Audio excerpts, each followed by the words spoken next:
আসসালামু আলাইকুম। নিয়ে আসলাম আরেকটা রেসিপি, চিংড়ি মাছ। চিংড়ি মাছগুলো একটু তেলে ভেজে নিচ্ছি, সুন্দর করে একটু লাল লাল করে ভেজে নিব চিংড়িগুলা।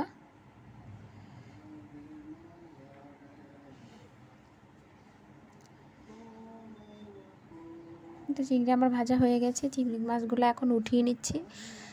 পাতিলে বসিয়ে দিলাম, তেল গরম করে নিলাম, পেঁয়াজ রসুন বেটে রেখেছিলাম, পেঁয়াজ রসুন বাটা দিয়ে এখন এখানে হলুদ, লবণ, মরিচের গুঁড়া, ধনিয়ার গুঁড়া দিয়ে নাড়াচাড়া করে কষিয়ে নিচ্ছি।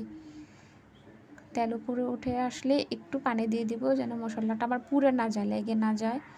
ঢেকে দিলাম। এখন আগে থেকে কেটে রাখা পুঁই শাক আর কুচি কুচি করে কিছু আলু দিয়েছিলাম একটা, এগুলো এখন দিয়ে দিব।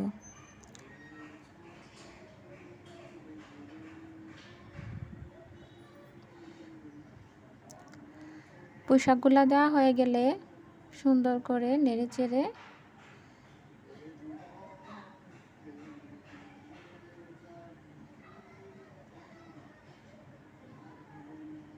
পাতিলে ঢাকনাটা দিয়ে দিব, যেন একটু সিদ্ধ হয়ে আসে। তো দেখেন কি সুন্দর পানিও উঠেছে, শাক থেকে আরও বেশি। এই তো কি সুন্দর, এবার আমার পুঁই শাকগুলো অর্ধেকই সিদ্ধ হয়ে গেছে, আর একটু ঢেকে দিব। কি সুন্দর একটা কালার এসেছে, পুঁই শাকের গ্রানটাও এসেছে খুব সুন্দর।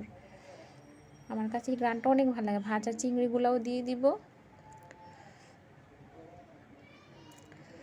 নাড়াচাড়া করলাম সুন্দর করে। চিংড়িগুলোর সাথে পুঁই শাক, আলু সব একসাথে সুন্দর করে মিশিয়ে দিলাম, দিয়ে এই যে দেখেন কি সুন্দর,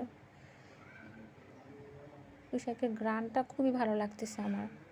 এই যে ঢেকেও দিলাম। এখন 4-5টা কাঁচামরিচ দিয়ে দিব। কাঁচামরিচ দিলে কাঁচামরিচের যেমন গ্রানটাও আসে সুন্দর, আর একটা সুন্দর তরকারিতে একটা সুন্দর ফ্লেভার পাওয়া যায়। কাঁচামরিচের ঝালটাও ভালো গুঁড়ামরিচের ঝালের চেয়ে।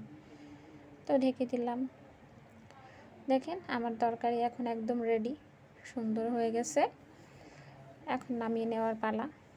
খুব সুন্দর, কালারটাও সুন্দর আসছে চিংড়িগুলা দিয়ে। পুঁই শাক আমার খুবই পছন্দ, পুঁই শাক চিংড়ি। আপনাদের কার কার পছন্দ কমেন্টে জানাবেন। আর আমার চ্যানেলটা নতুন, প্লিজ দয়া করে সাবস্ক্রাইব করবেন, ফলো দিয়ে যাবেন।